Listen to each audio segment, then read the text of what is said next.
समझदार बेटा। उठ जा नालायक, सुबह के 8 बजने को है, तुझे एग्जाम नहीं देना क्या? थोड़ी देर और सोने दीजिए ना पापा।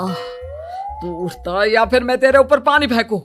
रोज गधों की तरह सोता रहता है, पेपर की कोई टेंशन ही नहीं है। और एक हमारा समय था जब हम पेपर में फेल होने के डर से रात भर पढ़ा करते थे, सो ही नहीं पाते थे। तो क्या अब आप उसका बदला मुझसे लेंगे?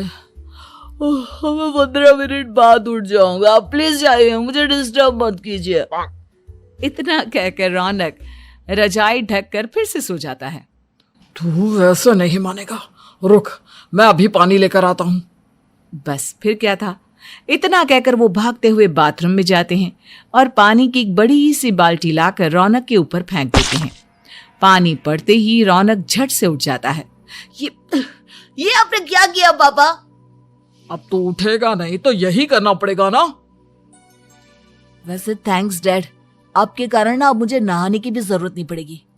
चलिए अब आप माँ से बोलकर मेरे कपड़े निकलवा दीजिए, तब तक मैं ब्रश कर लेता हूँ। वैसे कल ना आप एक काम और करना, नहलाने के साथ साथ मुझे ब्रश भी करवा देना। ये ब्रश करने में ना मुझे बहुत आलस आता है। रौनक की बातों से अरविंद का मुंह खुला का खुला रह जाता है। वो अपनी पत्नी कमला के पास जाता है और रौनक की हरकतों के बारे में बताता है, जिसे सुन उसकी पत्नी हंसने लगती है। तुम अपने बेटे को समझाने के बजाय हंस रही हो।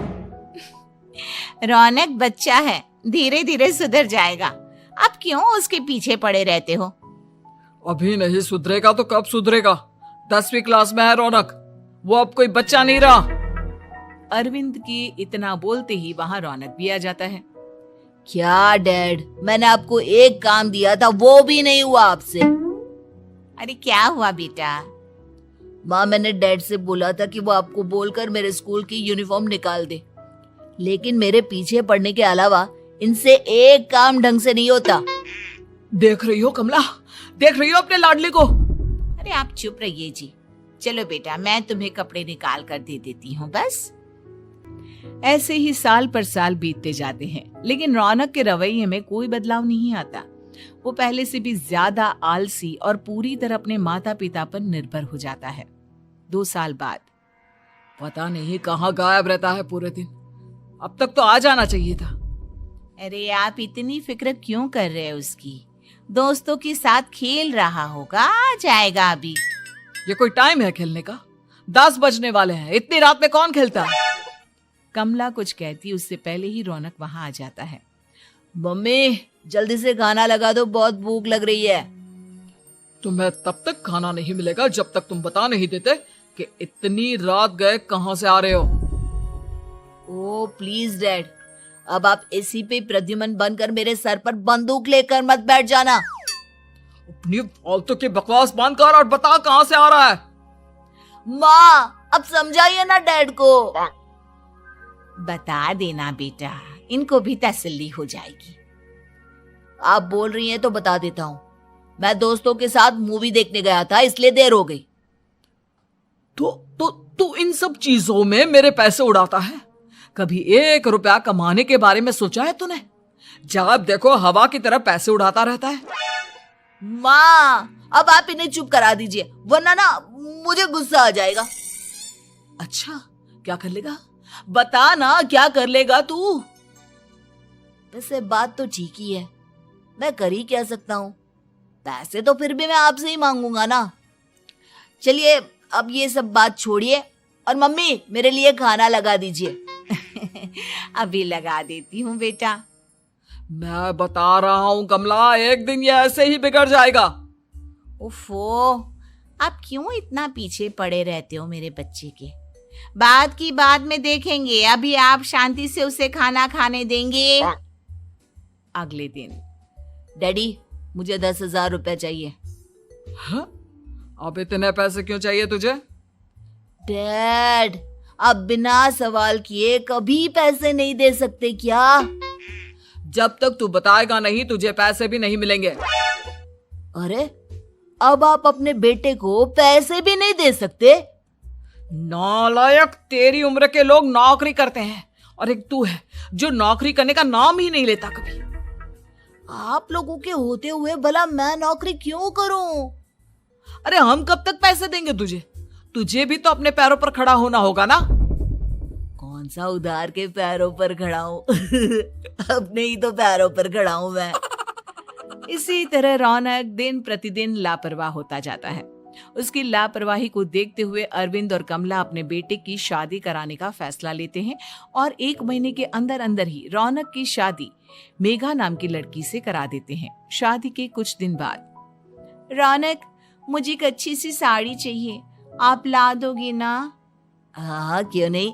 कितने तक की आती है साड़ी? यही करीब 5,000 तक की। तुम चिंता मत करो, मैं आज ही डैडी से पैसे मांगकर तुम्हारे लिए साड़ी ले आऊंगा। आप कब तक ऐसे ही अपने पापा से पैसे मांगते रहेंगी? कोई अच्छी सी नौकरी क्यों नहीं कर लेते आप? अरे डैड के होते हुए मुझे नौकरी करने की जरूरत ही क्या है? पर आप ऐसे कब तक उनसे पैसे मांगते रहेंगे? कुछ आपको अपने दम पर भी तो करना होगा ना। अब तुम भी बाकी लोगों की तरह मुझे ज्ञान देना शुरू मत कर देना। साड़ी चाहिए ना तुम्हें, मिल जाएगी बस। इतना कहकर रौनक अपने पिता से पैसे मांगने चला जाता है।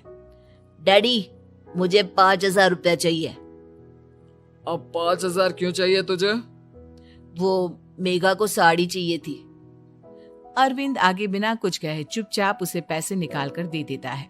कुछ दिन बाद, तुम्हें नहीं लगता कमला, रौनक हम पर पहले से भी ज्यादा डिपेंड हो गया है? मुझे तो अब उसके भविष्य की चिंता होने लगी है। कल को हमें कुछ हो गया तो वो क्या करेगा? काश तुमने पहले ये सोच लिया होता तो आज हमारा बेटा इतना लापरवाह नहीं होता। तब मुझे कहाँ पता था कि मेरा लाड़ प्यार उसे इतना बिगाड़ देगा कि वो इस हद तक लापरवाह बन जाएगा। कोई बात नहीं, अभी भी देर नहीं हुई। मुझे पता है उसे कैसे सुधारा जा सकता है। कैसे? अरविंद कुछ कहता उससे पहले रौनक वहां आ जाता है और पैसों के लिए हाथ फैलाने लगता है। डैड, मैं और मेघा बाहर घूमने जाना चाहते हैं। अरे वाह, ये आज सूरज कहाँ से निकला है? Dad please. अच्छा चलो अब मुद्दे की बात करो। मुझे अब 25,000 चाहिए। अब तुम्हें 1 रुपया भी नहीं मिलने वाला। अगर तुम्हें पैसों की इतनी ही जरूरत है तो कोई ढंग की नौकरी कर लो। मम्मी, आप कुछ कहिए ना डैड को। बेटा, वो गलत क्या बोल रहे हैं? ये सब हम तेरे भले के लिए ही तो कर रहे हैं। मम्मा, मैंने बताया ना आपको, मुझे नहीं करनी कोई जॉब वॉब। तो ठीक है, निकल जाओ हमारे घर से। तुम्हारे जैसे लोगों के लिए मैंने ये घर खड़ा नहीं किया है। जितना ये घर आपका है ना, उतना ही मेरा भी है। मैं कहीं नहीं जाने वाला। जाना तो पड़ेगा ही तुझे, क्योंकि अब मैं तेरा कोई भी खर्चा नहीं उठाने वाला। ठीक है, मत उठाइए मेरा खर्चा, मैं अपने दम पर भी जी सकता हूँ। तो बेशर्मों की तरह अब तक यहाँ क्यों खड़ा है? अपना सामान ले और निकल जाए यहाँ से। रौनक पैर पटकते हुए वहां से चला जाता है। घर से निकालना जरूरी है क्या उसे? बिना पैसों के कौन रखेगा उसे किराए पर? अगर उसका भविष्य सुधारना है तो हमें अपने दिल पर पत्थर रखकर ये कदम उठाना ही होगा। दोनों बात कर रहे होते हैं कि रौनक अपनी पत्नी के साथ एक बड़ा सा बैग लेकर घर से निकल जाता है, लेकिन घर से बाहर उसे कोई भी मुफ्त में अपने घर किराए पर नहीं रखता। अंत में थक हार कर वो फिर से अपने घर चला जाता है। क्या हुआ? थोड़ी देर पहले तो दहाड़ते हुए घर से निकला था, अब क्या हुआ? नहीं रखा ना किसी ने तुझे किराए पर? डैड प्लीज, मैं कुछ दिनों में कोई अच्छी सी नौकरी शुरू कर दूंगा। आप तब तक तो हमें रख लीजिए प्लीज। सुबह से रात हो चुकी है लेकिन कोई हमें रखने को राजी नहीं है। अब आप ही बताइए, इतनी रात को मैं मेघा को लेकर कहाँ जाऊंगा? ठीक है ठीक है, बहू की वजह से मैं तुझे घर पर रख रहा हूँ, लेकिन तू इस घर में एक बेटे की नहीं बल्कि एक किराएदार की हैसियत से रहेगा। 3 महीने है तेरे पास। इन 3 महीनों के अंदर अंदर मुझे तेरी पहली तनख्वाह हाथ में चाहिए, समझ गया? पक्का डैड, इन 3 महीनों के अंदर अंदर तो कोई बढ़िया सी नौकरी ढूंढ ही लूंगा मैं। ऐसे ही धीरे धीरे समय बीतने लगता है और अरविंद के दिए 3 महीनों में से 2 महीने बीत चुके होते हैं। पापा जी ने हमें 3 महीने दिए थे, जिसमें से 2 महीने तो बीत चुके हैं। अब ये आखिरी महीना बचा है। अरे तुम चिंता मत करो, आज मेरा ना 2 जगह इंटरव्यू है, दोनों में से कहीं ना कहीं तो जॉब लगी जाएगी। अच्छा, all the best. Raunak interview के लिए निकल जाता है, जिसके बाद शाम में रौनक घर आता है। कैसा गया इंटरव्यू? आपकी नौकरी लगी या नहीं? अरे पहले सांस तो ले लेने दो अच्छे से। बताइए ना, मुझसे तो जरा भी इंतजार नहीं हो रहा है। वो दरअसल बात यह है कि मेरी नौकरी तो लग चुकी है, लेकिन पैसे बहुत कम है। कितने पैसे हैं? 15,000। इतने में अरविंद और कमला मिठाई का डिब्बा लेकर आ जाते हैं। बधाई हो बेटा। हम जानते थे तेरी जॉब जरूर लगेगी। लेकिन मेरी सैलरी बहुत कम है मम्मा। कम है तो क्या हुआ, धीरे धीरे बढ़ जाएगी। हाँ बेटा, हम तो बस चाहते थे कि तू अपने पैरों पर खड़ा हो जाए। मतलब अब आप मुझे घर से नहीं निकालेंगे? नहीं, ये सब हमने तुझे जिम्मेदार इंसान बनाने के लिए किया था। Thank you mummy papa. अगर आप दोनों ऐसा नहीं करते तो मुझे कभी अपनी जिम्मेदारियों का एहसास तक नहीं होता। आज आपने मुझे सिखा दिया कि इंसान का अपने पैरों पर खड़ा होना भी जरूरी होता है। इतना कहकर रौनक झट से अपने माता पिता के गले लग जाता है और अपनी कमाई की पहली तनख्वाह वो अपने माता पिता के हाथ में सौंपता है।